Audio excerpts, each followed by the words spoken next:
আসসালামু আলাইকুম শিক্ষার্থীবৃন্দ, তোমাদের সবাইকে স্বাগত আমাদের বায়োলজি ক্লাসে। আজকে আমরা শুরু করব চতুর্থ অধ্যায় জীবনী শক্তি। এটা জানো তোমরা সবাই যে এটা একটা গুরুত্বপূর্ণ অধ্যায়। এখানে দুইটা গুরুত্বপূর্ণ শারীরবৃত্তীয় কার্যক্রম, যেটা আমরা বলি সালোকসংশ্লেষণ এবং শ্বসন, এই দুইটা নিয়ে বিস্তারিত আলোচনা করা আছে। তো চলো আজকে আমরা শুরু করি আমাদের ক্লাস। আচ্ছা, তো আমরা যদি বলি জীবনী শক্তি, ঠিক আছে, জীবনী শক্তি। তো জীবনী শক্তি, এখানে দেখো যে শক্তির মূল উৎস। আচ্ছা, তো আমরা জানি যে আমাদের পৃথিবীতে শক্তি রয়েছে, তাই না? আমরা শক্তি জানি যে এক রূপ থেকে আরেক রূপে রূপান্তরিত হয়, কিন্তু শক্তির আসলে কোনো সৃষ্টিও হয় না এবং ধ্বংসও হয় না। তো শক্তির আসলে উৎসটা কি, তো আমরা একটু জানবো। তোমরা সবাই জানো শক্তির মূল উৎস কি? সূর্য, ঠিক আছে? সূর্য হচ্ছে শক্তির মূল উৎস। আচ্ছা, তাহলে এই যে সূর্য, এই যে সৌরশক্তি, সূর্য থেকে যে শক্তিটা আসে আমরা বলি সৌরশক্তি।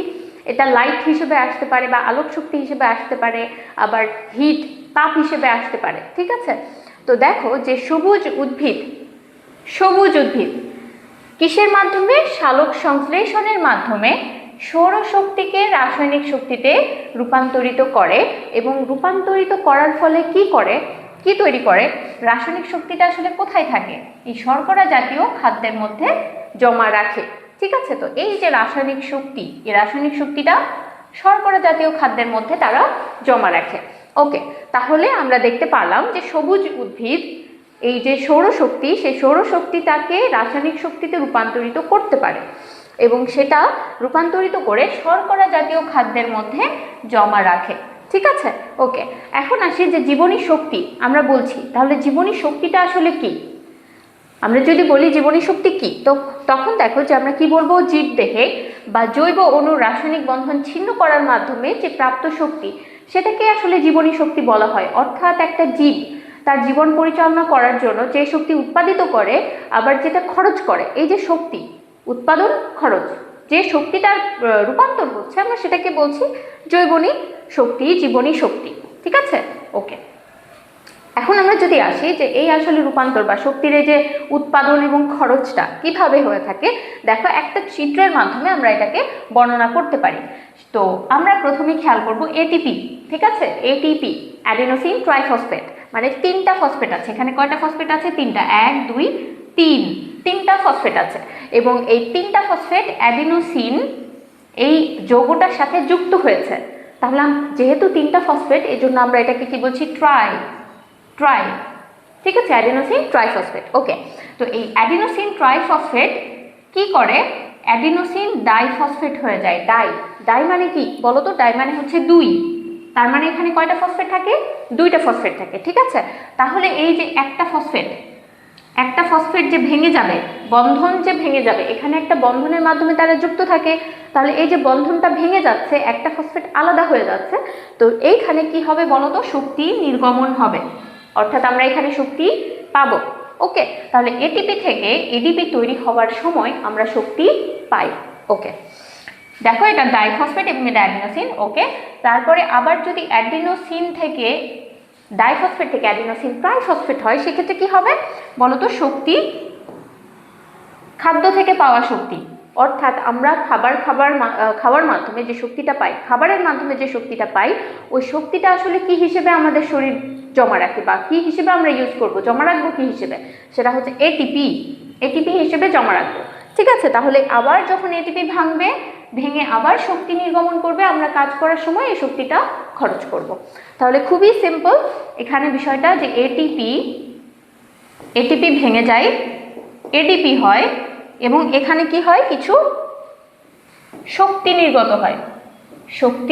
নির্গত হয়, ঠিক আছে? এই শক্তিটাই আমরা কাজে লাগাই, এটাই আমরা কি করি? কাজে লাগাই। আমরা বিভিন্ন কাজকর্মে আমাদের এই শক্তি খরচ করি, ঠিক আছে? আচ্ছা, পরে আবার এডিপি থেকে এটিপি উৎপাদিত হয়। আচ্ছা, আমরা বলতে পারি এখানে একটা ইনঅর্গানিক ফসফেট চলে যায়, এবং এখানে একটা ইনঅর্গানিক ফসফেট প্রবেশ করে এটিপি তৈরি করে। ওকে, তাহলে আমরা দেখতে পাচ্ছি এখানে 2টা ফসফেট আছে, এবং এখানে কয়টা ফসফেট আছে? 3টা ফসফেট আছে, ইনঅর্গানিক ফসফেট। তো এই প্রক্রিয়ার মাধ্যমে এই প্রসেসটা আসলে চলতে থাকে। আচ্ছা, এরপরে আসে যে দেখো ফসফোরাইলেশন এবং ডিফসফোরাইলেশন, আমরা এটা একটু দেখব। তো সংজ্ঞাটা পড়ব। ফসফো, এখানে কি যুক্ত হবে? ফসফেট যুক্ত হবে। তার মানে ফসফোরাইলেশন প্রক্রিয়ায় কি যুক্ত হবে? একটা ইনঅর্গানিক ফসফেট এসে যুক্ত হবে, জোড়া লাগবে। আর ডিফসফোরাইলেশন মানে কি? ফসফেট মুক্ত হবে বা বিযুক্ত হবে, বিযুক্ত হবে বা মুক্ত হবে আমরা বলতে পারি, মুক্ত হবে। তো খেয়াল করো যে ফসফোরাইলেশন আমরা কাকে বলবো। দেখো এখানে খেয়াল করো এডিপি, এখানে কয়টা ফসফেট আছে? দুইটা ফসফেট আছে, ইনঅর্গানিক ফসফেট।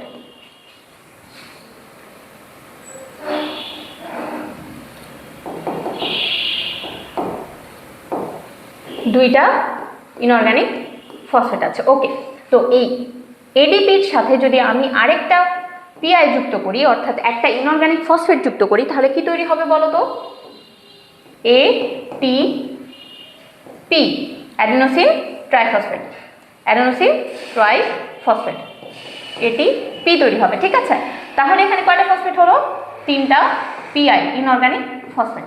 ওকে, তো যেহেতু এখানে ফসফেট যুক্ত হলো, এখানে ফসফেট যুক্ত হলো এই বিক্রিয়ায় দুইটা এডিপির সাথে, অর্থাৎ যেখানে দুইটা ফসফেট আছে সেখানে আরেকটা ফসফেট এসে যুক্ত হলো এবং তিনটা ফসফেট সমৃদ্ধ এটিপি তৈরি করলো, তখন আমরা সেটাকে বলছি কি? ফসফোরাইলেশন, ফসফেট যুক্ত হওয়া। ওকে, খুব ইজি। এরপরে দেখো ডিফসফোরাইলেশনটা কি? তাহলে ফসফেট মুক্ত হওয়া। তো এটিপি কয়টা ফসফেট আছে?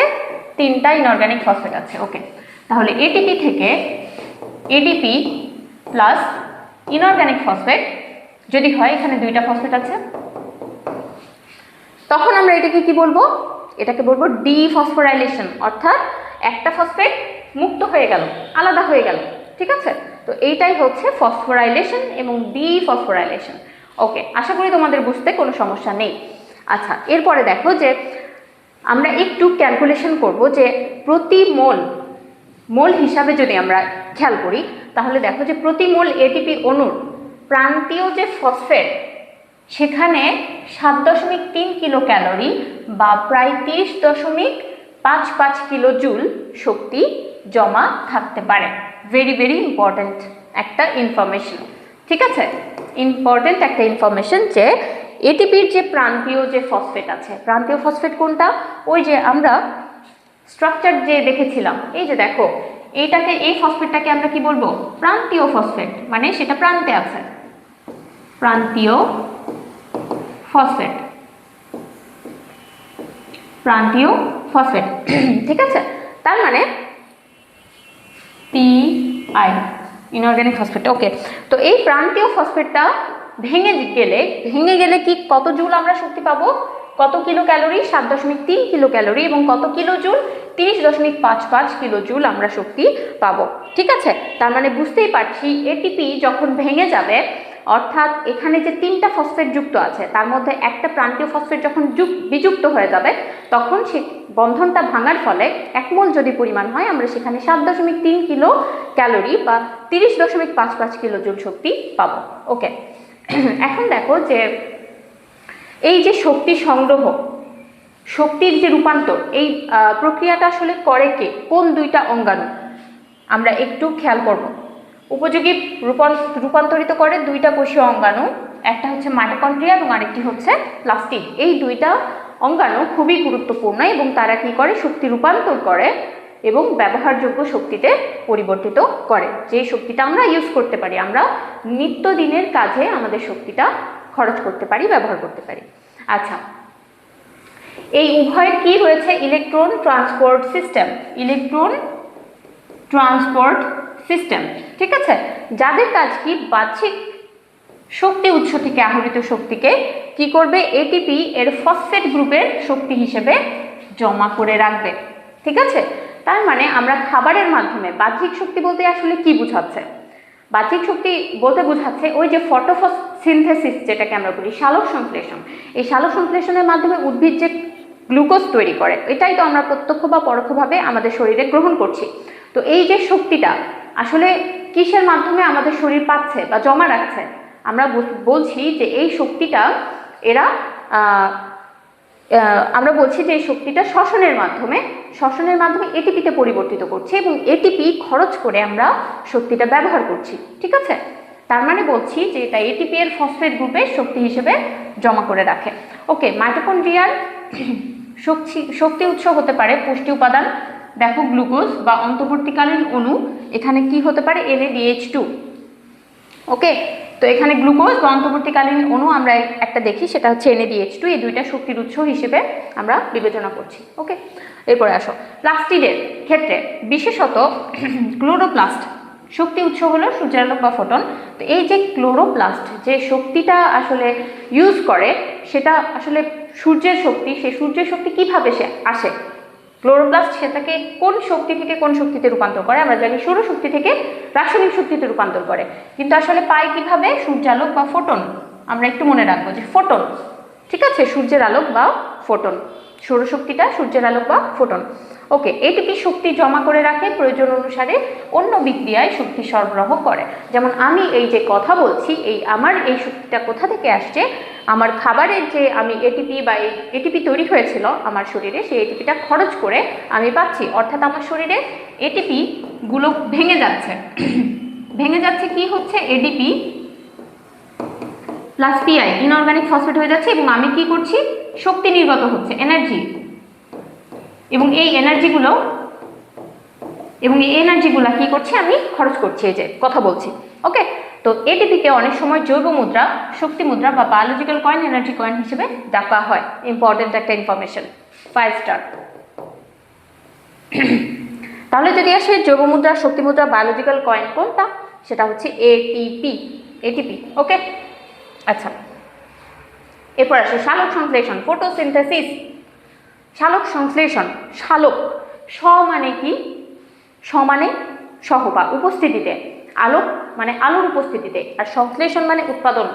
ওকে, তাহলে সালোক সংশ্লেষণ মানে কি হবে, আলোর উপস্থিতিতে উৎপাদন করা, কিছু একটা উৎপাদন করা। ওকে, দেখো সূর্যের আলোকের উপস্থিতিতে কার্বন ডাই অক্সাইড, পানি থেকে কার্বোহাইড্রেট বা শর্করা জাতীয় খাবার উৎপাদিত হয় এই ফটোসিনথেসিস প্রক্রিয়া। তাহলে যদি বলে ফটোসিনথেসিস কি, তাহলে আমরা কি বলবো, ফটোসিনথেসিস হচ্ছে একটা জৈব রাসায়নিক প্রক্রিয়া যেখানে কি হয়, যেখানে আমাদের এখানে বলা হচ্ছে যে পরিবেশ থেকে যে কার্বন ডাই অক্সাইড আছে, সে কার্বন ডাই অক্সাইড এবং পানি, এই যে দুইটা মিলে কি করে, সূর্যের আলো এবং ক্লোরোফিল বা ক্লোরোপ্লাস্ট এর সহায়তায় শর্করা জাতীয় খাবার বা কার্বোহাইড্রেট জাতীয় খাবার তৈরি করে। ওকে, আলোক শক্তি রাসায়নিক শক্তিতে রূপান্তরিত হয়, এখানে কি হয়, আলোক শক্তি রাসায়নিক শক্তিতে রূপান্তরিত হয়। বারবার আসবে এই কথাটা, বারবার আসবে, তোমাদের মনে রাখতে হবে যে সালোক সংশ্লেষণ এই প্রক্রিয়ায় আসলে কি হয়, সৌরশক্তি বা আলোক শক্তি রাসায়নিক শক্তিতে রূপান্তরিত হয়। ওকে, সালোক সংশ্লেষণের জন্য প্রয়োজনীয় উপকরণগুলো আমরা একটু দেখব। কি কি, 1 নম্বর ক্লোরোফিল, 2 আলো, 3 পানি এবং 4 কার্বন ডাই অক্সাইড। ওকে, আচ্ছা, সালোক সংশ্লেষণ একটি জৈব রাসায়নিক প্রক্রিয়া, বায়োকেমিক্যাল রিয়াকশন। তো এই বায়োকেমিক্যাল রিয়াকশন আমাদের তো মনে রাখতে হবে যে এখানে কার্বন ডাই অক্সাইড আছে, পানি আছে এবং আলো এবং ক্লোরোফিল। দেখো আলো আর ক্লোরোফিল এই দুইটা মাস্ট লাগবে এই বিক্রিয়াটার কন্ডাক্ট করার জন্য। আলো এবং ক্লোরোফিল অবশ্যই গুরুত্বপূর্ণ এবং আবশ্যিক। আর এটা হচ্ছে গ্লুকোজ, তো আর এটা পানি উৎপাদিত হয় এবং অক্সিজেন উৎপাদিত হয়, বাই প্রোডাক্ট হচ্ছে অক্সিজেন।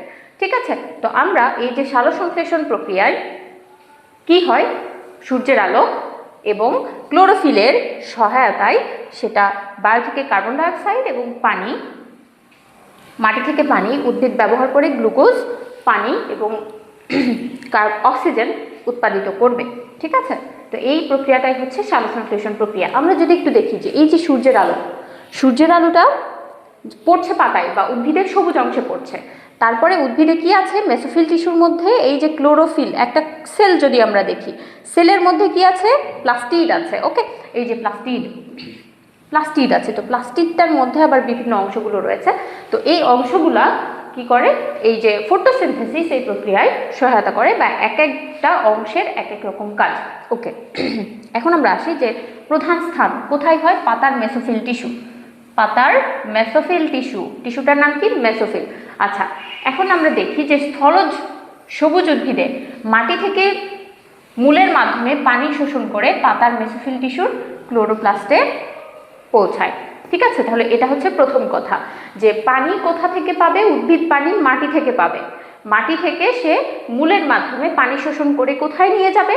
কোথায় নিয়ে যাবে বলো? কোথায় ক্লোরোফিল থাকে বা ক্লোরোপ্লাস্ট থাকে পাতায় বা উদ্ভিদের সবুজ অংশে, সেখানে নিয়ে যাবে। আচ্ছা, 2 নম্বর কথা হচ্ছে স্টোমা বা পত্ররন্ধ্রের মাধ্যমে। তাহলে আমরা পানি তো পেয়ে গেলাম, এখন আমাদের কি লাগবে? Carbon dioxide. তাহলে সেখানে দেখো স্টোমা বা পত্ররন্ধ্র, এটার মাধ্যমে বায়ু থেকে, কোথা থেকে? বাতাস থেকে, এয়ার থেকে। এই যে এয়ার থেকে কি করবে? কার্বন ডাইঅক্সাইড গ্রহণ করে এই মেসোফিল টিস্যুর ক্লোরোপ্লাস্টে পৌঁছিয়ে দিবে। আমরা একটু আগে দেখলাম যে এই যে মেসোফিল টিস্যু, এই যে মেসোফিল টিস্যু, এই যে এই টিস্যুর ক্লোরোপ্লাস্টে পৌঁছে দিবে। ওকে, এরপরে আসো, এরপরে কি কাজ করবে? জলজ উদ্ভিদ পানিতে যে দ্রবীভূত কার্বন ডাইঅক্সাইড গ্রহণ করে, কারণ আমরা জানি জলজ উদ্ভিদ কি মাটিতে থাকে না, এটা কোথায় থাকে? বাতাসে থাকে না, পানিতে থাকে। তার মানে পানিতে যে কার্বন ডাইঅক্সাইডগুলো আছে সেগুলো এটা গ্রহণ করবে, কারণ আমরা জানি পানিতে অক্সিজেন আছে, কার্বন ডাইঅক্সাইড আছে, সব কিছুই আছে, অন্যান্য আদার্স গ্যাসগুলোও আছে। তো বায়ুমণ্ডলে কার্বন ডাইঅক্সাইডের পরিমাণ কত এবং পানিতে কার্বন ডাইঅক্সাইডের পরিমাণ কত, এটা আমাদের লাগবে। এখন আমরা দেখতে পাচ্ছি যে বায়ুমণ্ডলে কার্বন ডাইঅক্সাইডের পরিমাণ 0.03% এবং পানিতে কত পরিমাণ? 0.3%। এখন আমরা যদি বলি যে তাহলে জলজ উদ্ভিদে সালোকসংশ্লেষণ বেশি হবে নাকি স্থলজ উদ্ভিদে বেশি হবে, তো আমরা দেখতে পাচ্ছি জলে কার্বন ডাইঅক্সাইডের পরিমাণ কি? বেশি, এখানে বেশি। তার মানে যেখানে কার্বন ডাইঅক্সাইডের পরিমাণ বেশি সেখানে কি হবে? সালোকসংশ্লেষণ বেশি পরিমাণে হবে, যেহেতু আমরা জানি যে সালোকসংশ্লেষণের যে বিক্রিয়া সেখানে কি আছে? কার্বন ডাইঅক্সাইড আছে। তার মানে যেখানে বেশি কার্বন ডাইঅক্সাইড আছে সেখানে সালোকসংশ্লেষণের হার বেশি, তাহলে বেশি সালোকসংশ্লেষণ।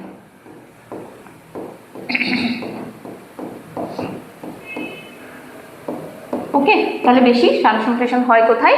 জলজ উদ্ভিদে।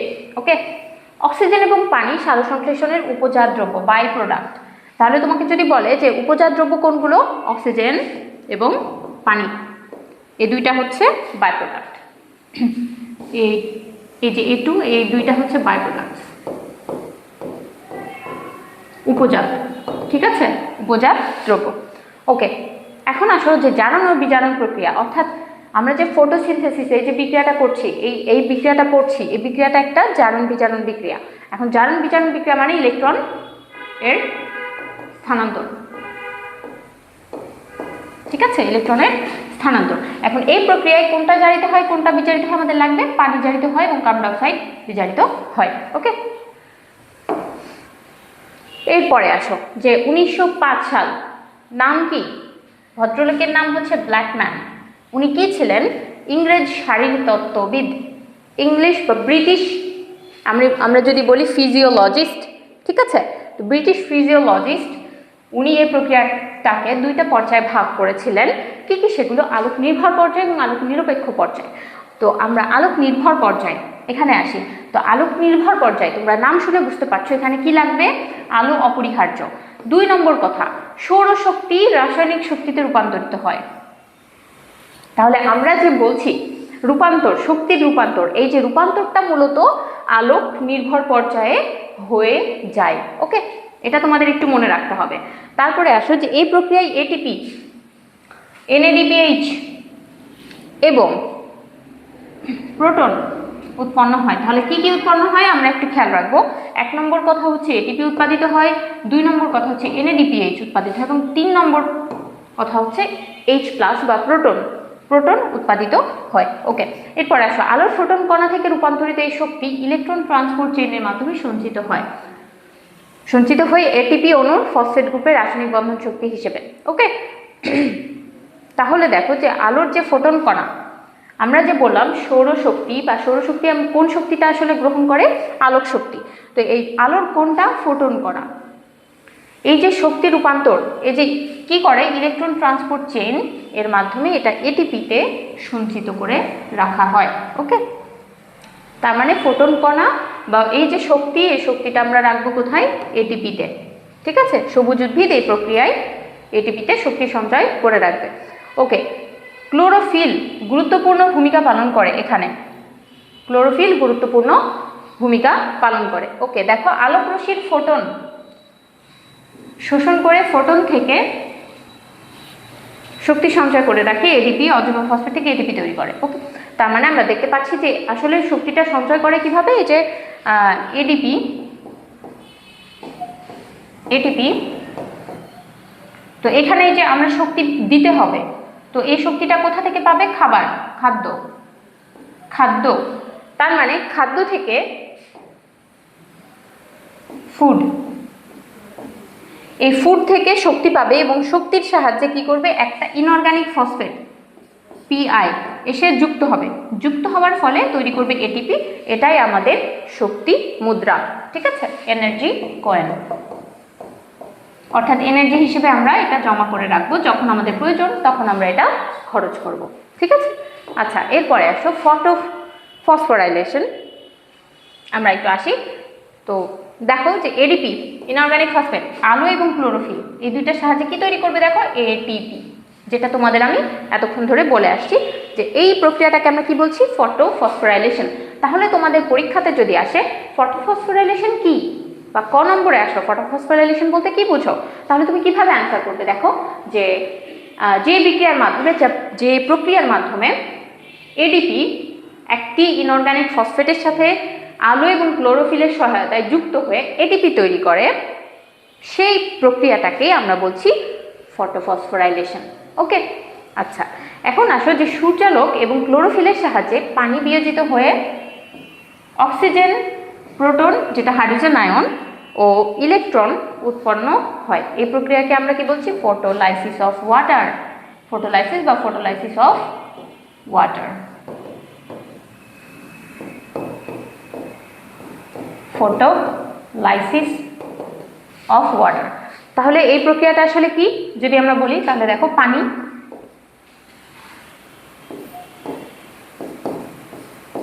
সূর্যালোক, নিচে থাকবে ক্লোরোফিল, এই ক্লোরোফিল কি তৈরি করবে, দেখো আমরা বলছি যে অক্সিজেন, প্রোটন এবং ইলেকট্রন তৈরি করবে। ঠিক আছে, কি তৈরি করবে, অক্সিজেন, প্রোটন এবং ইলেকট্রন। তো এই যে এই প্রক্রিয়াটাকে কিসের মাধ্যমে ঘটছে, সূর্যের আলোকের মাধ্যমে ঘটছে, কার উপস্থিতিতে, ক্লোরোফিলের উপস্থিতিতে। তখন আমরা এটাকে কি বলছি, ফটোলাইসিস অফ ওয়াটার বা ফটোলাইসিস।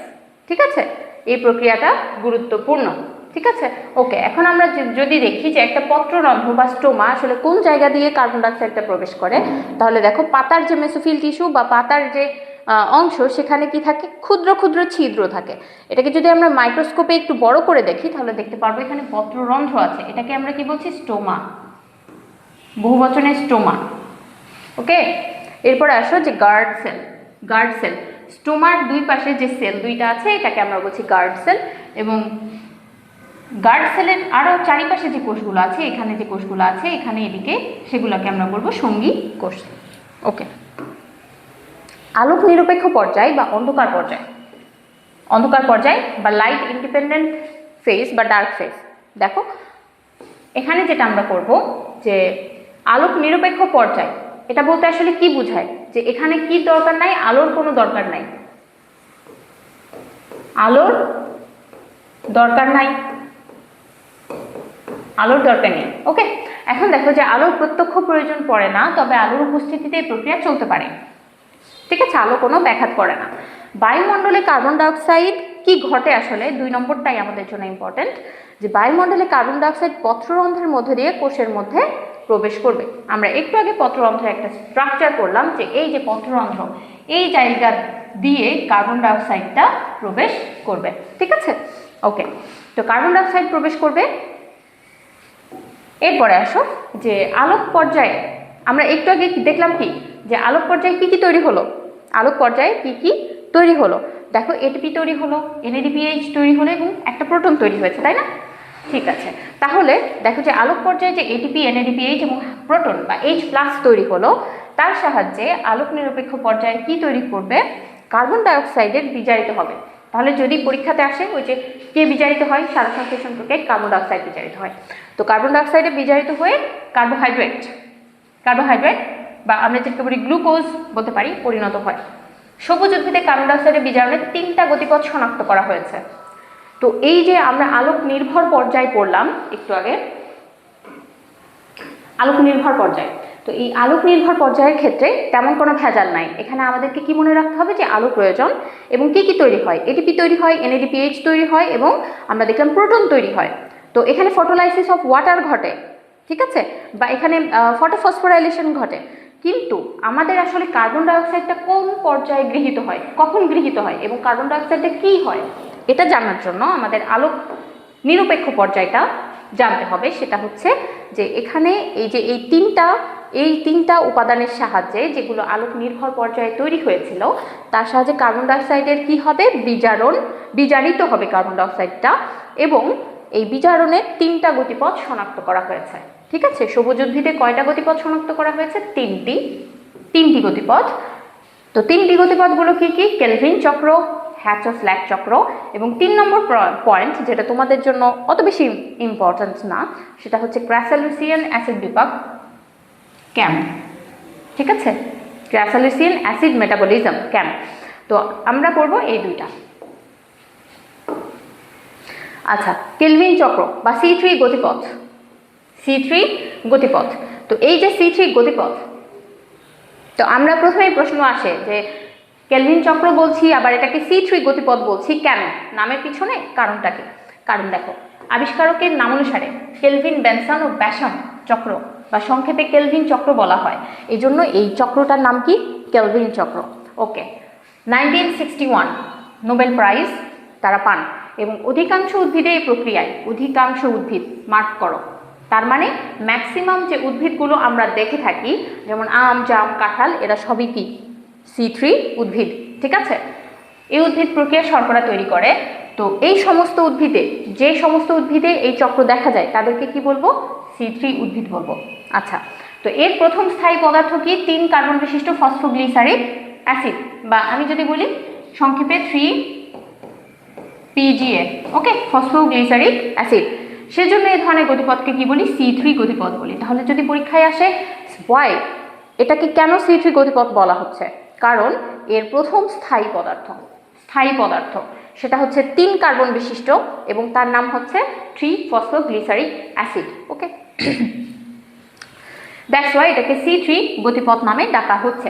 যেসব উদ্ভিদে এই চক্র সম্পন্ন হয় তাদেরকে বলা হয় C3 উদ্ভিদ। যেমন আমরা উদাহরণ হিসেবে দেখতে পারি আম, জাম, কাঁঠাল, বা বলতে পারি অধিকাংশ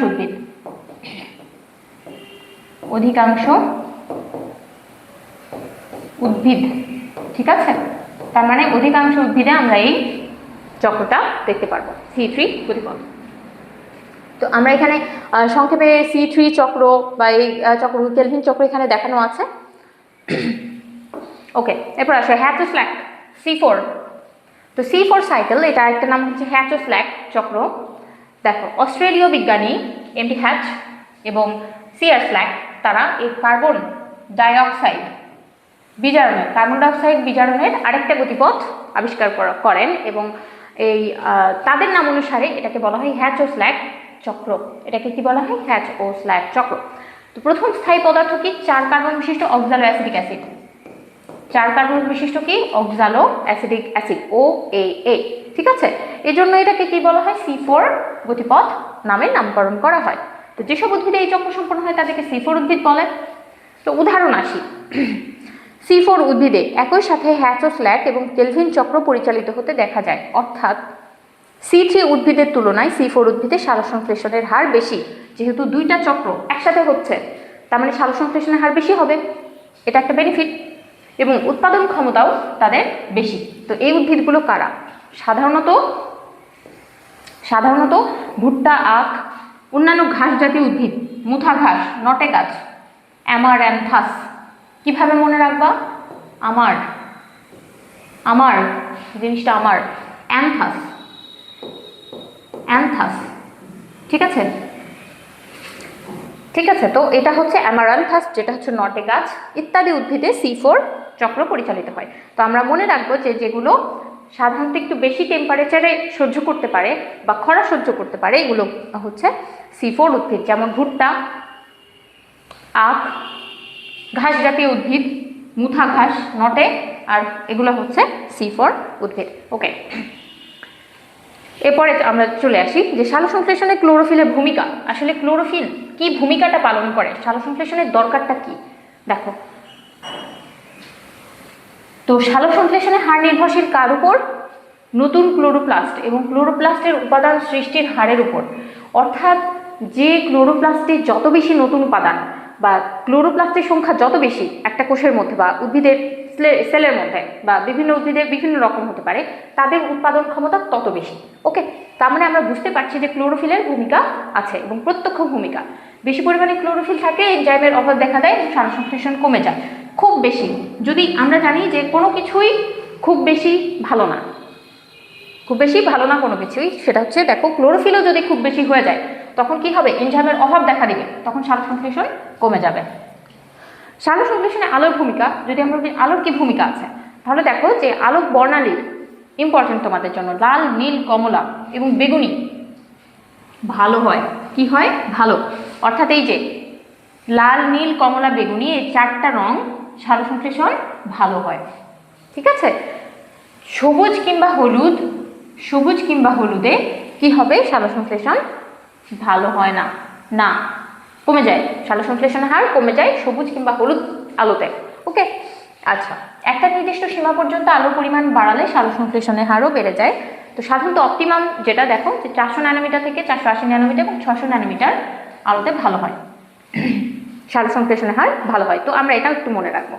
ওকে, আচ্ছা, এবার আসো বাহ্যিক প্রভাবক সমূহ। অর্থাৎ প্রভাবক কি? আসলে সালোকসংশ্লেষণ প্রক্রিয়াটাকে যেই উপাদানগুলো প্রভাবিত করে, প্রভাবিত মানে কি? হয়তো এটাকে বাড়ায় দিবে, হয়তো বা কমায় দিবে, সাপ্রেস করে দিবে। তো এই উপাদানগুলোকে আমরা বলছি প্রভাবক। ওকে, তো প্রভাবকের মধ্যে দেখো বাহ্যিক প্রভাবক। বাহ্যিক মানে কি? আমাদের মনে রাখতে হবে যে পরিবেশ, পরিবেশ, এনভায়রনমেন্ট। ওকে, তাহলে দেখো যে আলো পরিবেশ, কার্বন ডাইঅক্সাইড পরিবেশে আছে, তাপমাত্রা পরিবেশের তাপমাত্রা। তো দেখো যে নিম্ন তাপমাত্রা 0 ডিগ্রি সেলসিয়াস হলে এবং অতি উচ্চ তাপমাত্রা যদি 45 হয়, তো এই প্রক্রিয়ায় সালোকসংশ্লেষণ চলতে পারে না, হবে না। কিন্তু যদি পরিমিত আমরা বলতে চাই তাহলে 22 থেকে 35।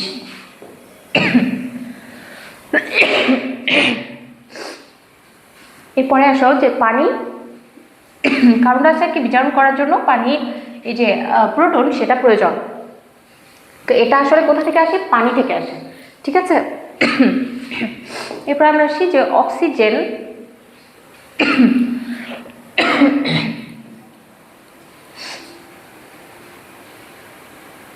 তো বাতাসে যদি অক্সিজেনের ঘনত্ব বেড়ে যায় তাহলে এর হার কমে যাবে, আর কমে গেলে হার বেড়ে যাবে। খনিজ পদার্থের ক্ষেত্রে দেখো নাইট্রোজেন আর হচ্ছে ম্যাগনেসিয়াম। আর লোহার অনুপস্থিতিতে সংশ্লেষণ করতে পারে না। রাসায়নিক পদার্থ যদি আমরা বলি ক্লোরোফিল, হাইড্রোজেন, সালফাইড এবং মিথেন। তো এই তিনটা নাম আমাদের একটু মনে রাখতে হবে যে মিথেন, এই তিনটা কোনো বিষাক্ত গ্যাস অথবা কোনো বিষাক্ত গ্যাস হতে পারে, ব্যাঘাত ঘটায়। আচ্ছা, এরপর আসে অভ্যন্তরীণ প্রভাবক সমূহ। অভ্যন্তরীণ মানে কি? ভেতরে, দেহের ভিতরে।